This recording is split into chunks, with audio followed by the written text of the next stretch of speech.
My brother handcuffed me at my parents' anniversary, announcing to 50 guests that I was a fraud. He grinned, thinking he'd finally exposed my lies. He didn't realize the federal badge around my neck was real, or that the squad cars outside were actually for him. This is where the story truly begins, and you won't want to miss what happens. Make sure you're subscribed to see it through to the end. We're always curious. Where in the world are you all watching from today? Let us know in the comments. The pain in my side was a dull, rhythmic throb, a constant reminder of the 3 cracked ribs I was currently hiding under my dress blues. I shifted in the driver's seat of my rental car, wincing as the stiff fabric of the uniform pressed against the bandages taped tightly to my torso. I took a deep, shaky breath, trying to steady my heart rate. It wasn't the physical pain that had my hands trembling slightly on the steering wheel. It was the dread pooling in my stomach, a cold, heavy weight that had nothing to do with the mission I had just returned from, and everything to do with the house sitting at the end of the long, gravel driveway in front of me. I checked my reflection in the rearview mirror. My face looked gaunt, the dark circles under my eyes practically bruised purple against my pale skin. I looked like I had been through a war zone, which, technically, I had. Just 48 hours ago, I had been in a debriefing room in a secure facility in Virginia, explaining how an undercover operation regarding a massive arms trafficking ring had gone sideways. I hadn't slept in 2 days. My body was screaming for rest, for a hot shower, for a week of silence. But today was Richard and Mom's 40th wedding anniversary. "Pull it together, Mia," I whispered to the empty car, my voice raspy. "It's just a dinner, just 3 hours. You can survive 3 hours." I hadn't planned on wearing the uniform. I usually kept my military life completely compartmentalized from my family. To them, I was a logistics clerk, a paper pusher who managed inventory for the army. Boring. Safe. Unimpressive. That was the cover story I had maintained for 15 years to protect my clearance and my safety. But my flight had been delayed. My luggage with my civilian formal wear was lost in transit at O'Hare, and I had come straight from a mandatory formal commendation ceremony. I literally had nothing else to wear but my fatigue green casuals or my formal dress blues. For an anniversary party, the blues were the only respectful option. I opened the car door and stepped out into the crisp evening air. The house, my childhood home, was lit up like a beacon. I could hear the hum of conversation and the clinking of glasses drifting through the open windows. It should have been a welcoming sound. It should have felt like coming home. Instead, as I walked up the path, I felt a sudden, sharp spike of anxiety, an instinct honed by years of field work telling me that something was wrong. The atmosphere felt charged, volatile. I reached the front door and hesitated, my hand hovering over the brass knob. I took another breath, steeling myself, and pushed the door open. The noise in the foyer died down almost instantly. I stepped inside, forcing a tired smile onto my face. "Happy anniversary," I called out, hoping to bridge the strange gap of silence that had fallen over the room. About 30 people were gathered in the main hallway and living room, a mix of aunts, uncles, cousins, and family friends. Usually, my arrival would be met with polite, if somewhat indifferent, greetings. I was the absent daughter, the one who missed Christmases because of inventory audits, the one who never had interesting stories to tell. But today, no one smiled back. My Aunt Linda turned away, whispering something furiously to my cousin. An old neighbor, Mr. Henderson, looked at me, then looked down at my uniform with a distinct expression of distaste, shaking his head. And then I saw Richard, my father. He was standing near the staircase, holding a glass of scotch. He looked older than I remembered, his shoulders slumped. When his eyes met mine, I didn't see the warmth I was desperate for. I didn't see relief that his daughter had made it home safely. I saw disappointment, deep, crushing disappointment. "You actually wore it," he said, his voice carrying across the silent room. It wasn't a question, it was an accusation. "Mia, I told your mother you wouldn't have the audacity, but here you are." I froze, the pain in my ribs flaring as my muscles tensed. Dad, what are you talking about? My luggage got lost, I didn't have a choice. Stop, he said, holding up a hand. The betrayal in his eyes hit me harder than the shrapnel had 2 days ago. Just stop lying. For one night, Mia, can't you just stop lying? The room spun slightly. I had faced interrogations, high-speed pursuits, and armed hostiles. But this, the sheer toxicity in the air, the collective judgment of the people who were supposed to love me, it was worse than the diagnosis of the injuries I was carrying. It was a different kind of wound, one that no bandage could cover. I stood there in the entryway, the heavy oak door still open behind me, letting in a draft that chilled the sweat on my back. My hand instinctively went to the lapel of my jacket, fingers brushing the texture of the ribbons pinned there. The silver star, the purple heart, the commendations that I had bled for, quite literally. I don't understand, I said, my voice quiet but steady. I closed the door and took a step further into the room, despite every instinct telling me to retreat. Dad, I'm not lying. I came straight from base. Why is everyone looking at me like I committed a crime? Richard turned away, unable to even look at me, which hurt more than if he had screamed. He muttered something to my mother, who was standing beside him, wringing her hands in a nervous, fluttery motion she always did when conflict arose. She looked at me with tear-filled eyes, but she didn't step forward to hug me.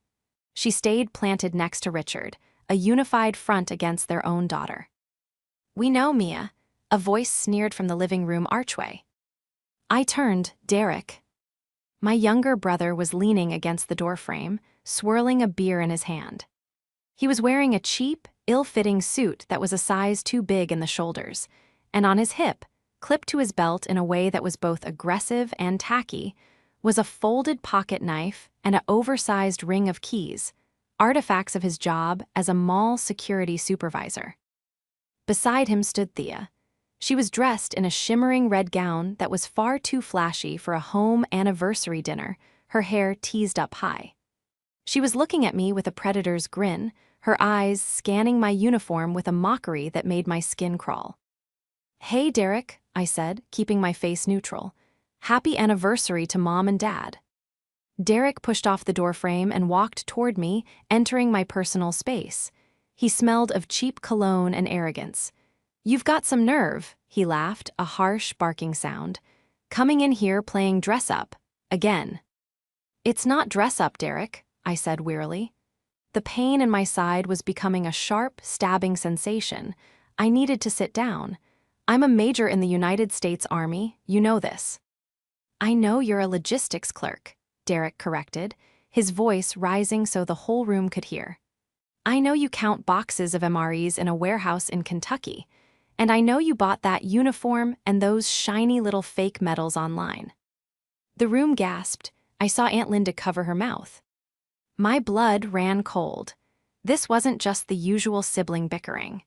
This was a narrative he had been building, a poison he had been dripping into my parents' ears while I was deployed in silence. "Derek," I said, dropping my voice to a dangerous low, "be very careful what you say next." "Or what?" Thea chimed in, stepping up beside him and looping her arm through his. She looked at me with pity that was entirely feigned. "Oh, Mia, honey, we're just embarrassed for you. It's pathetic, really. Trying to outshine your brother just because he's actually out there protecting people." I blinked. "Protecting people? He works at the mall, Thea." "He is in law enforcement," Thea snapped, her veneer cracking for a split second.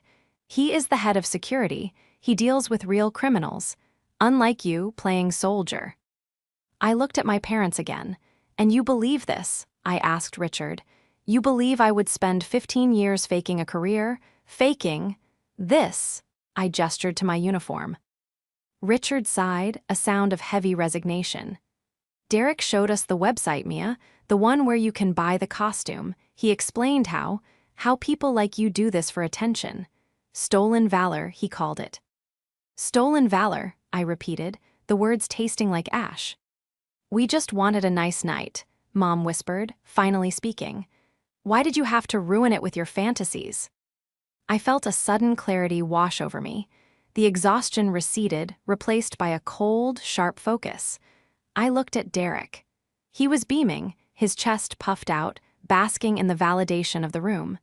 He had won. He had successfully turned the narrative so completely that my own reality was being treated as a delusion. But as I looked at him, at his sloppy stance, at the way Thea was whispering in his ear, fueling his ego, I realized they had made a catastrophic error. In their haste to paint me as a fraud, they had forgotten one crucial thing. They assumed I was just Mia, the sister who disappeared for months at a time. They didn't know about the investigation I had been running for the past 6 months. They didn't know that my logistics cover was blown specifically because I was tracking a domestic terror financing ring. And they certainly didn't know that the financing trail had led me to a series of shell companies, one of which was Nagged by the very security firm Derek worked for. I touched the badge hanging around my neck, hidden beneath the lapel of my jacket.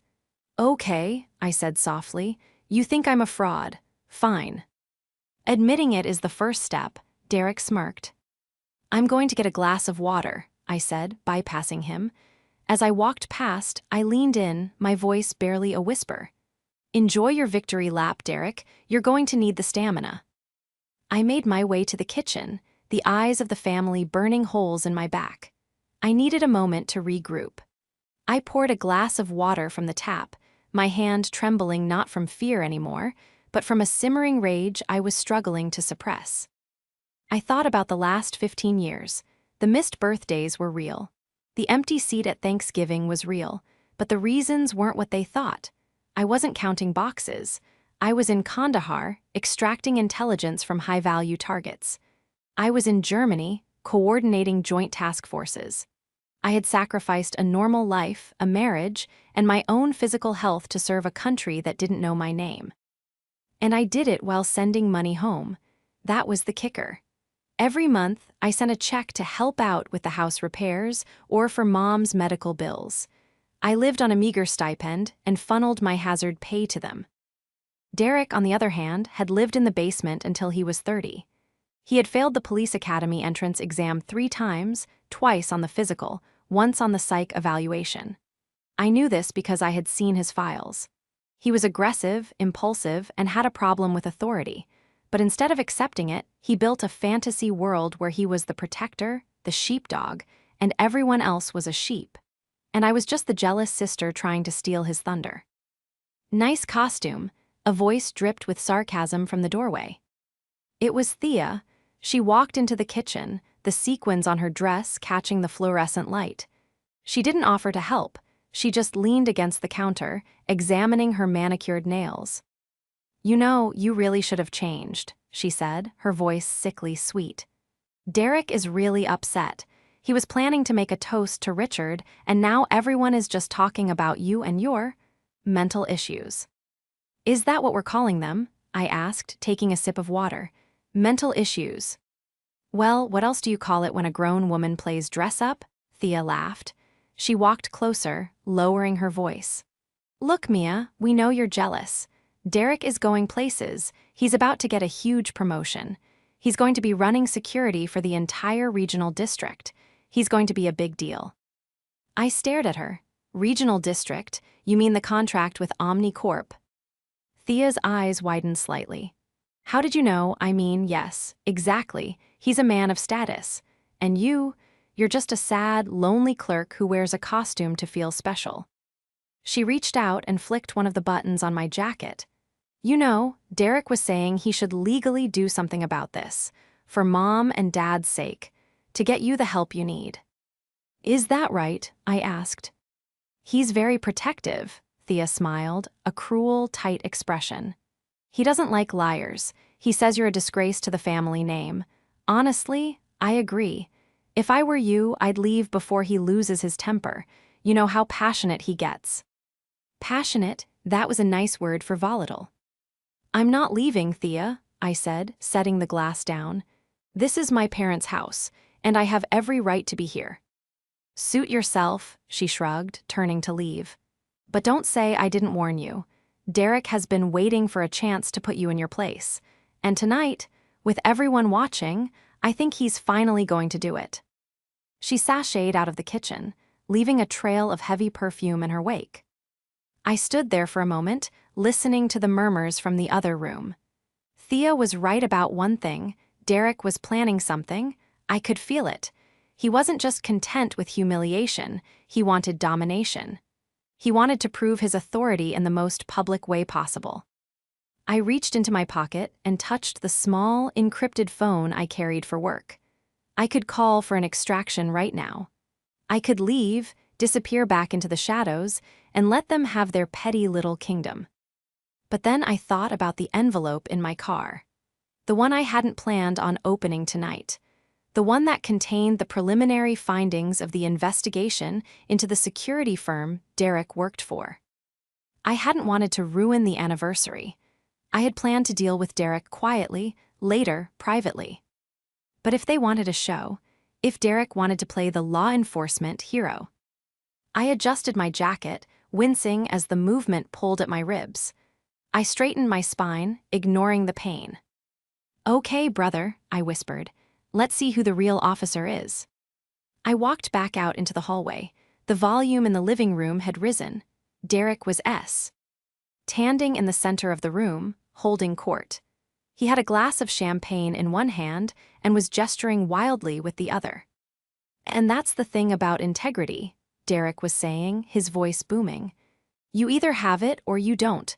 Some people have to buy their honor at a costume shop. Real men earn it." He saw me enter the room. The conversation stopped. Derek set his glass down on the coffee table with a purposeful clink. He turned to face me, his face flushed with alcohol and adrenaline. He unclipped the radio from his belt, a walkie-talkie he wore for absolutely no reason at a family dinner, and set it down next to the drink. Then he reached for the handcuffs. "Mia," he announced, his voice taking on a fake, authoritative cadence he must have copied from TV shows. "I tried to be nice. I tried to let you leave with some dignity. But you're disrespecting this family, and you're breaking the law." The room went deathly silent. "What are you doing, Derek?" Mom asked, her voice trembling. "I'm doing what needs to be done," Derek said, unclipping the handcuffs from his belt. The metal clicked ominously. "Mia Vance, you are in violation of the Stolen Valor Act of 2013, impersonating a military officer for personal gain." He took a step toward me, holding the cuffs up. "I am placing you under citizen's arrest," he declared, a manic gleam in his eyes. "Get on your knees." "Get on your knees," Derek repeated, his voice shaking slightly, not with fear, but with the adrenaline of a man who believes he is finally, indisputably, the alpha in the room. The room held its breath. My mother was sobbing quietly into a napkin. My father, Richard, looked torn, caught between the spectacle he hated and the perverse satisfaction of seeing his lying daughter finally disciplined. No one moved to stop him. Not one aunt, not one cousin. They were an audience, and Derek was the star performer. I looked at the handcuffs dangling from his fingers. Cheap, nickel-plated steel, probably ordered from the same tactical supply website where he bought his belt. In that fraction of a second, my training kicked in. The emotional hurt, the stinging betrayal of my parents standing idle, was shoved into a mental lockbox. The part of me that was Mia the sister vanished. I was now Major Vance, Senior Special Agent, CID, and I was analyzing a hostile subject. If I resisted physically, I would hurt him. With 3 cracked ribs, I was slower than usual, but Derek had 0 combat training. I could disarm him in 3 seconds, probably break his wrist in the process. But that would play right into his narrative. "See? She's crazy. She's violent. She assaulted me." No, the most damaging thing I could do to Derek right now was absolutely nothing. "You're making a mistake, Derek," I said, my voice dead calm. I didn't kneel. I stood at attention, my posture perfect despite the pain in my side. "If you put those cuffs on me, you are committing a felony, false imprisonment, assault, and interfering with a federal agent." "Federal agent?" Derek laughed, looking around the room for approval. "Hear that? She's still doing it. She's committed to the bit." He lunged forward, grabbing my left wrist. The pain in my ribs spiked as he yanked my arm, but I didn't pull back. I let him do it. I let him twist my arm behind my back, using far more force than was necessary. I heard the click-click-click of the ratchet mechanism tightening against my skin. "Derek, that's too tight," Mom cried out, taking a half-step forward. "Stay back, Mom," Derek barked, panting as he grabbed my other hand. "I'm securing the suspect. This is for her own good. She's clearly unstable." He snapped the second cuff on. My hands were bound behind my back. The metal bit into my wrists, pinching the ulnar nerve. "There," Derek exhaled, wiping sweat from his forehead. He stepped back, hands on his hips, surveying his prisoner. "Now, I'm calling the real police. And when they get here, they're going to take you down to the station, book you for stolen valor, and maybe then you'll get a psych eval." "Go ahead," I said. I stood with my feet shoulder-width apart, staring him directly in the eyes. "Call them." Derek fumbled for his phone, his fingers trembling with excitement.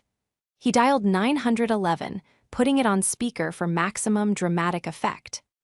"Yes, emergency," he said, his voice dropping an octave, trying to sound deep and commanding. "This is Officer. This is Security Supervisor Vance. I have detained a suspect at 42 Maple Drive. We have an individual impersonating a military officer. She is hostile. I have her in custody."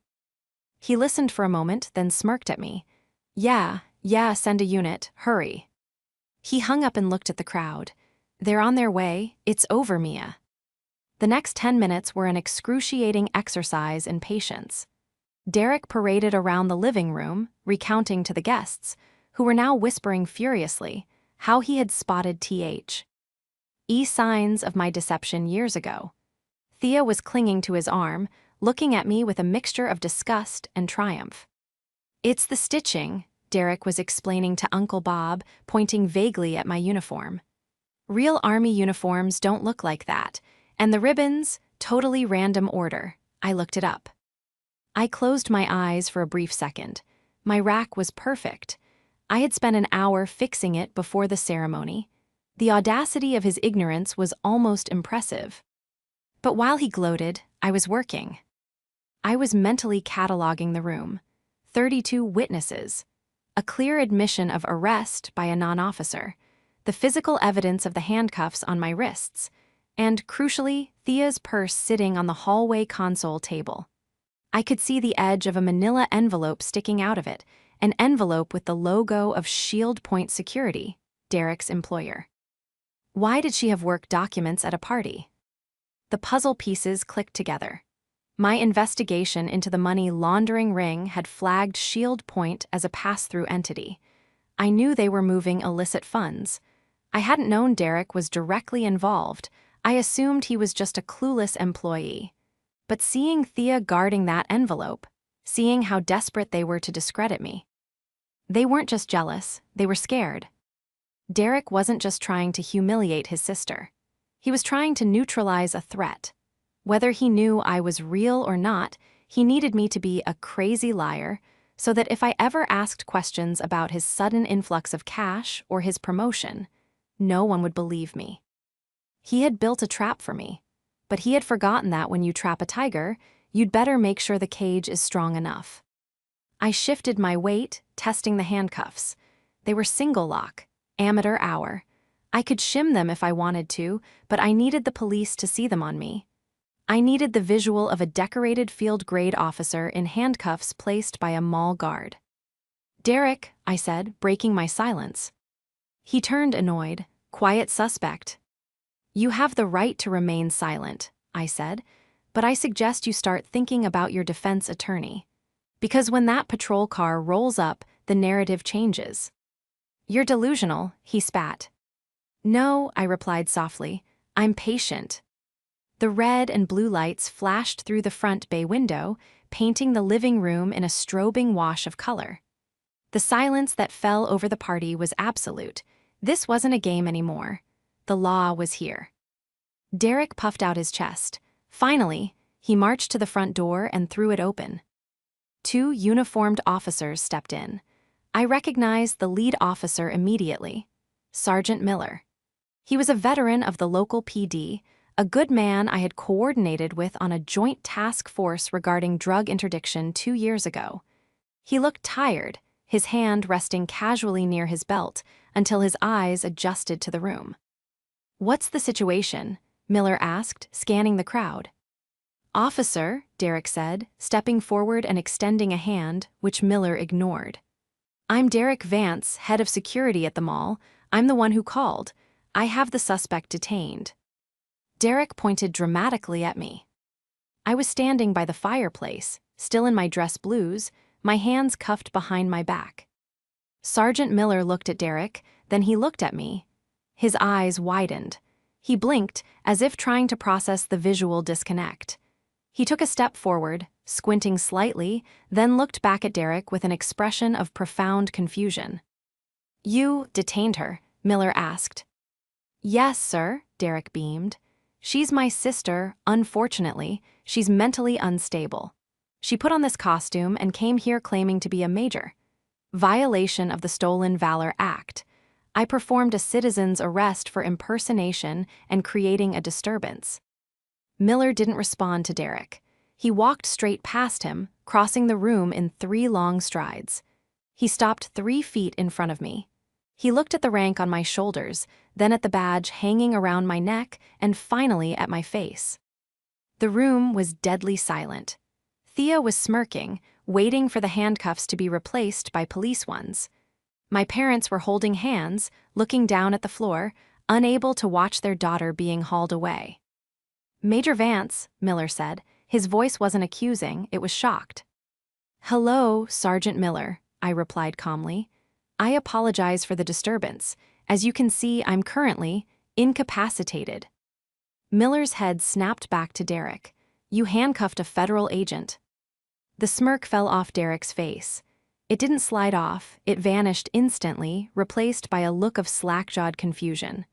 "What? No, officer, you don't understand. It's a costume. She bought it online. She's a logistics clerk." Miller ignored him. He moved behind me. "I'm removing these immediately, ma'am. Are you injured?" 3 cracked ribs from a prior engagement, Sergeant," I said. "The suspect was quite rough during the assault, so I'll likely need a medical check." "Assault," Derek squeaked. Wait a minute, check her ID. She's lying to you. She's good at it. She's been doing it her whole life." Miller unlocked the cuffs. I brought my hands around to the front, rubbing the red welts on my wrists. The relief was immediate, but I didn't let it show. I adjusted my jacket, straightened my tie, and looked at Miller. "Sergeant, I am Major Mia Vance, 701st Military Police Group, CID. My credentials are in my inner pocket. Would you like to verify them?" "That won't be necessary, Major. I remember you from the opioid task force briefing," Miller said, his tone respectful and noticeably rigid. He turned slowly to face Derek. Derek was backing up. No, that's impossible. Mom, Dad, tell him she works in a warehouse." Richard stepped forward, his face pale. "Officer, there must be a mistake. Mia has always had an active imagination. She manages inventory." "Sir," Miller said, his voice cold. "Falsely impersonating a federal officer is a serious crime, but falsely imprisoning one? That's a fast track to federal prison. Your daughter is who she says she is. I've seen her work." Thea let out a small, strangled gasp. She grabbed her purse, the one with the envelope, and started edging toward the hallway. "I wouldn't leave just yet, Thea," I said. My voice wasn't loud, but it cut through the room like a knife. Thea froze. I turned my attention to Derek. He looked like a child whose magic trick had just failed spectacularly. He was sweating, his eyes darting between me and the police officers. But the website," Derek stammered. "I saw the website." "You saw what you wanted to see, Derek," I said, stepping closer to him. The guests parted like the Red Sea. "You wanted me to be a failure so badly that you committed a felony to prove it. You handcuffed a superior officer in the performance of her duties." I didn't know," Derek whispered. "Ignorance of the law is not a defense," I quoted, looking at Miller. Sergeant, I'd like to file charges, unlawful restraint, assault, and impersonating a peace officer. Me, Derek shouted, his fear turning into aggression. I'm security, I have authority. You have a flashlight and a walkie-talkie, Derek, I said coldly. You are not a police officer. And by announcing yourself as officer to the 911 dispatch, which is recorded, by the way, you crossed a line. This is ridiculous, Derek yelled, looking at our parents. Dad, do something. She's ruining the party. She's ruining everything. Richard looked at me, his eyes wide with a mixture of fear and a dawning, terrible realization. For the first time, he saw the posture, the tone, the command presence. He saw the stranger in his house. Mia, Richard said, his voice cracking.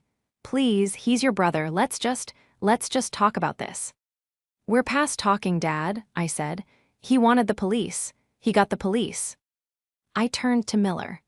Sergeant, before you take Mr. Vance into custody, there is one more thing, a matter of federal jurisdiction that I need to address. It concerns the reason I was investigating his employer. Derek's face went white. My employer. Shield Point Security, I said, and specifically the envelope in your girlfriend's purse. The room spun into chaos. Derek lunged toward Thea, not to protect her, but to grab the purse. Don't touch it, I barked. The command voice, honed on drill fields and interrogation rooms, froze him in his tracks. Sergeant Miller's hand went to his holster, stepping between Derek and Thea. Sir, back away, now. It's private property, Derek screamed. She can't look at that, you have no warrant.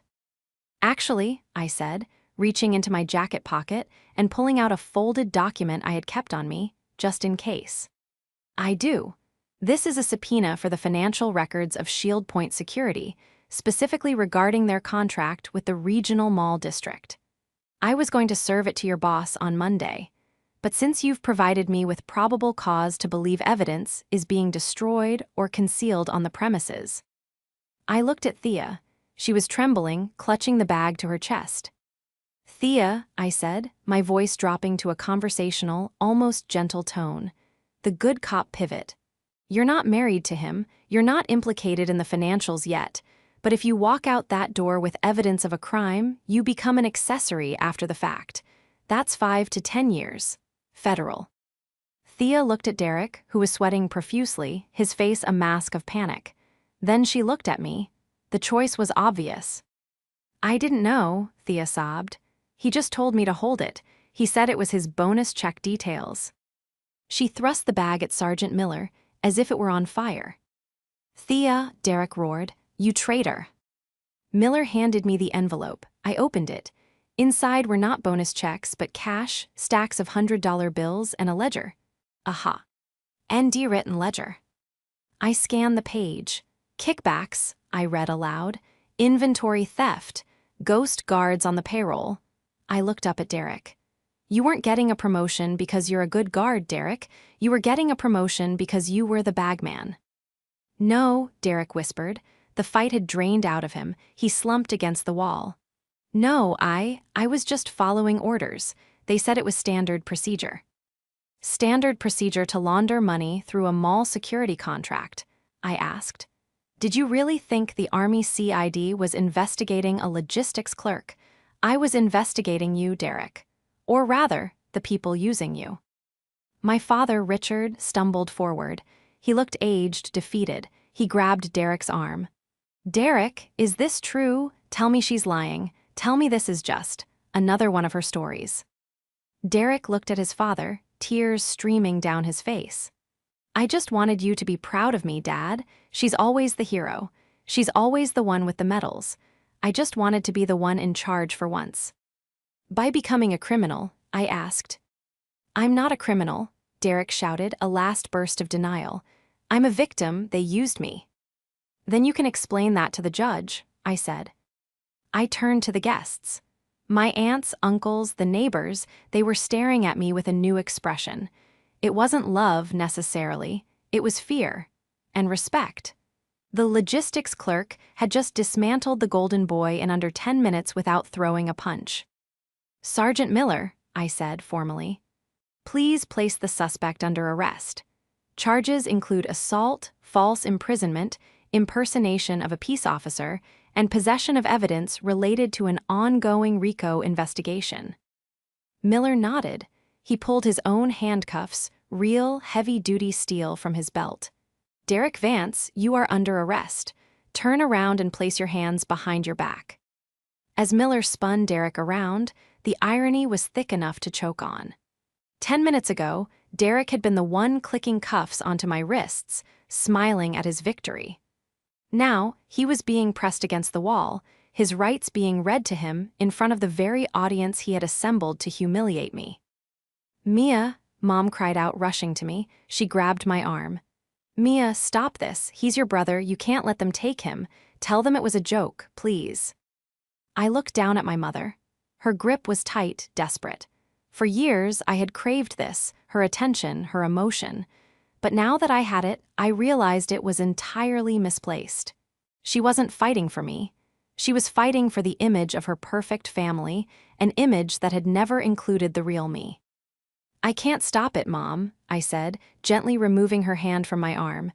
"He called the police. He broke the law, and frankly, he's dangerous." "He's your brother," she wailed. "He's a suspect," I corrected. "And right now, I'm not his sister. I'm the major he tried to arrest." I walked over to where Miller was marching a sobbing Derek toward the door. I stood in his path for a moment. Derek looked up at me, his eyes red. "You planned this," he hissed. "You set me up." "I came for dinner, Derek," I said, my voice low so only he could hear. "I came to celebrate Mom and Dad.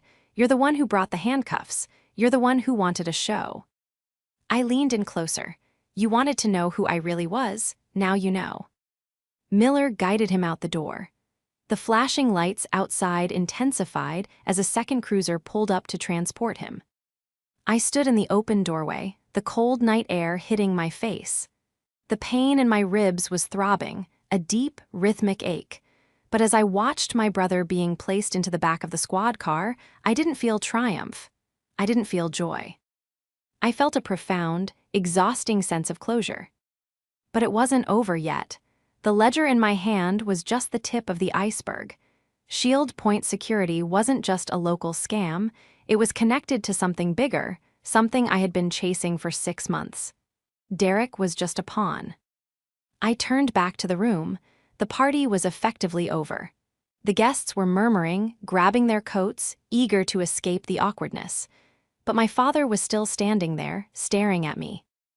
"You ruined the anniversary," Richard said, his voice hollow. I looked at him, really looked at him. And I realized that no amount of medals, no amount of rank would ever be enough for him. "No, Dad," I said, buttoning my jacket. "I saved you from a federal indictment. Because if I hadn't stopped him tonight, and he had kept laundering that money, you and Mom would have been next on the list of accomplices." I walked past him toward the kitchen to retrieve my cover. "I suggest you call a lawyer for your son. He's going to need a good one." The fluorescent lights of the precinct waiting room buzzed with a low, irritating hum that seemed to synchronize with the throbbing in my side. It was 3:00 a.m. I was sitting on a hard plastic chair, holding a lukewarm cup of vending machine coffee, watching the drama unfold near the front desk. My parents hadn't gone home. They had followed the squad cars to the station, and for the last 4 hours, they had been loudly demanding to see their son, threatening to sue the department, and insisting that this was all a family misunderstanding orchestrated by a jealous sister. I hadn't spoken to them yet. I had been in the back with Sergeant Miller and 2 federal agents who had arrived from the field office, processing the evidence from Thea's bag. The ledger was damning. It wasn't just embezzlement. It was systematic laundering for a group that had been on the terror watch list for 3 years. Derek hadn't just stolen, he had facilitated the movement of funds used to purchase untraceable firearms. I walked out into the lobby. My footsteps echoed on the linoleum. "There she is," my mother shrieked, pointing a trembling finger at me. She looked disheveled, her makeup running, her anniversary corsage wilted and pinned crookedly to her dress. Mia, tell them to let him go right now. Richard stood up, his face a mask of fury. You have gone too far, Mia. Having your brother arrested at our anniversary? Do you have any idea the humiliation you've caused us? Mr. Henderson was asking if we needed a bail bondsman. A bondsman, Mia. You should take his number, Dad, I said, my voice raspy from exhaustion. You're going to need him. Although, for federal charges, bail is usually denied. Federal charges? Richard scoffed, waving his hand dismissively. Stop with the drama. He's a security guard. He probably just mishandled some paperwork. You're blowing this up to punish us for being proud of him.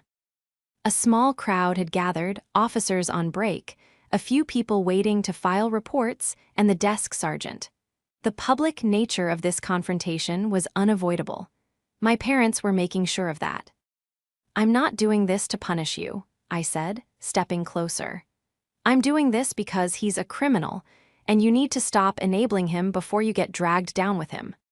He is a good boy, Mom cried, grabbing the lapels of my dress uniform, her fingers digging into the fabric. He is a protector, just like you pretend to be. I gently but firmly removed her hands. I don't pretend, Mom, and tonight, you're going to see exactly what your good boy has been doing. I signaled to Sergeant Miller, who was standing by the door to the squad room.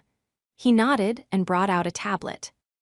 I didn't want to do this here, I said to the room, my voice steady. But since you refuse to listen to the law, maybe you'll listen to the evidence. I took the tablet. This, I said, swiping to a surveillance photo, is Derek 3 weeks ago. He's meeting with a man named Viktor Volkov behind the mall loading docks. Richard squinted at the screen. So, he's doing his job, talking to vendors. Volkov isn't a vendor, Dad. He's a broker for illegal firearms, I explained, swiping to the next image. And this is Derek accepting a brown paper bag, the same type of bag we found in his apartment an hour ago during the execution of a search warrant. You searched his apartment, Mom gasped. You violated his privacy. We found $40,000 in cash hidden in his mattress, Mom, I said, my voice hardening. And we found the blueprints. Blueprints? Richard asked, his voice wavering for the first time. Blueprints for the mall's ventilation system and emergency exits, I said. Marked with bypass codes. He sold the security protocols, Dad. He sold the safety of every person who shops there, families, kids, teenagers, to a group planning an active shooter event. The silence that slammed into the room was absolute. The buzzing of the lights seemed to vanish. The officers in the background stopped moving. My mother's hand flew to her mouth. She staggered back, hitting the edge of the seating area. No, that's not. He wouldn't. He protects people. He sold them out for cash, I said brutally. He didn't care who got hurt. He just wanted the money to buy the truck, to buy the suits, to impress you. He wanted to play the big shot so badly that he became a traitor. You're lying, Richard whispered, but the conviction was gone. He looked at the photo of Derek shaking hands with the arms dealer. He looked at the timestamp. I wish I was, I said softly. I really wish I was just a jealous sister making up stories. But I'm not. I'm the senior special agent who just stopped your son from being an accessory to mass murder. At that moment, the heavy steel door to the holding cells opened. 2 officers escorted Derek out. He was in an orange jumpsuit now, stripped of his fake tactical gear, his cheap suit, and his dignity. He was shackled at the wrists and ankles, shuffling toward the transport van that would take him to the federal detention center. He looked up and saw us. He saw the photos on the tablet I was Elding. Mom, Dad, Derek's voice was small, broken. I can fix it. I just need a lawyer. Tell them I was undercover. Tell them I was working with the police. Richard stared at his son. He looked at the shackles. He looked at me, standing tall in my legitimate uniform, holding the evidence of a averted tragedy. The realization hit Richard like a physical blow. His knees actually buckled, and he had to grab the counter to stay upright. The delusion he had fed for 30 years, the myth of Derek the hero, Mia the failure, shattered into a million irreparable pieces. "You weren't undercover," Richard said, his voice trembling with a rage I had never heard before. You sold the mall where we take your nieces." "Dad, I needed the money," Derek whined. "You said you wanted me to be successful. You said you were tired of me being a rent-a-cop." "I didn't tell you to sell innocent people out," Richard roared, lunging forward. Sergeant Miller had to step in, holding my father back. "Take him away," I ordered quietly. The officers guided Derek out the glass doors. He was crying, screaming for his mother, blaming everyone but himself. My mother collapsed onto the plastic chairs, sobbing uncontrollably. But this time, she wasn't crying for her poor, victimized son. She was crying for the monster she had coddled. I stood over them, feeling a strange lightness. The weight of their judgment, which I had carried on my shoulders for decades, had evaporated. "I'm going back to the hotel," I said. "I have a briefing in 4 hours. I suggest you go home and get some sleep. The arraignment is at 10:00 a.m. Don't bother hiring a lawyer. The court will appoint one. He's going to need a public defender who specializes in plea deals for domestic terrorism." I turned to leave, my combat boots squeaking slightly on the floor. "Mia," Richard called out. I stopped, but I didn't turn around. We didn't know," he stammered. "We thought." "I know what you thought," I said, looking at my reflection in the glass door. "I saw the major. I saw the survivor. You thought I wasn't enough. You were wrong." I pushed the door open and walked out into the cool night air. 6 months later. The courtroom was quiet, save for the scratching of the stenographer's machine. I sat in the back row, wearing a civilian suit. I didn't need the uniform today. The judge knew who I was. The prosecutor knew who I was. And most importantly, I knew who I was. Derek stood before the bench. He looked thinner, paler. The swagger was gone, replaced by a permanent hunch, as if he were trying to make himself smaller.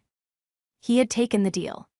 In exchange for testifying against Volkov and the rest of the Shield Point laundering ring, the federal prosecutor had dropped the accessory to terrorism charges down to grand larceny, fraud, and providing material support to a criminal enterprise.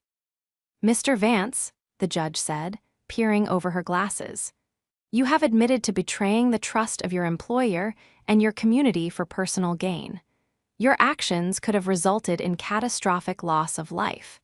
It is only due to the diligent work of the Army CID and local law enforcement that this tragedy was prevented." Derek nodded, staring at the floor. "I sentence you to 12 years in federal prison," the judge declared, "with eligibility for parole after 8 years. The gavel banged. It was a sound of finality. I watched as the marshals led him away.